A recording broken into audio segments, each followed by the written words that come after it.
দেশ এবং প্রবাস থেকে যেখান থেকে দেখছেন সবাই আসসালামু আলাইকুম। আলহামদুলিল্লাহ, আজকে আপনাদের সামনে আমরা আরেকটি সুখবর নিয়ে আসছি।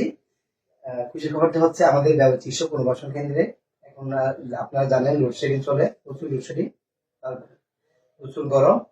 তো আমাদের এখানে আসলে 30টা রুম আছে বা অনেকগুলা পয়েন্ট আছে যেখানে এই রিচার্জেবল লাইট গুলো লাগে।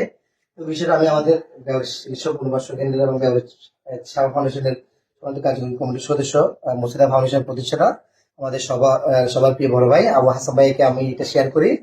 ভাইয়া শেয়ার করার সাথে সাথে ভাইয়া এই 11টি লাইট আছে আমাদের জন্য পাঠিয়েছেন উনি। আলহামদুলিল্লাহ, আমরা ওনার উপহারগুলো বুঝিয়ে পাইছি। ভাইয়াকে ধন্যবাদ জানাচ্ছি, মুর্শিদা ফাউন্ডেশনকে ধন্যবাদ জানাচ্ছি। আসলে আমাদের আরো প্রায় 20টার মতো আমাদের এই রিচার্জেবল লাইট গুলোর প্রয়োজন। আমাদের চিকিৎসা পুনর্বাসন কেন্দ্রে বিভিন্ন পয়েন্টে লাগাইতে হয়, বেশি লোডশেডিং চলে। তো আমি চিকিৎসা পুনর্বাসন কেন্দ্রের পক্ষ থেকে আবু হাসান ভাই এবং মুর্শিদা ফাউন্ডেশনের সকল সদস্যকে আমি ধন্যবাদ এবং কৃতজ্ঞতা প্রকাশ করছি। আর সকলের প্রতি অনুরোধ থাকবে, আপনারা এই সমস্ত এই ভালো কাজের ভিডিওগুলো আপনারা একটু শেয়ার করবেন। শেয়ার করে যেন অন্যদের মাঝে ছড়িয়ে দিয়ে ওনারা যেন ভিডিও দেখে উৎসাহ হয়ে বিভিন্ন মুজিব মাদ্রাসা আছে বা এরকম বৃদ্ধাশ্রম, হাসপাতাল, বিভিন্ন জায়গায় যেন ওনারা দান করে। ধন্যবাদ।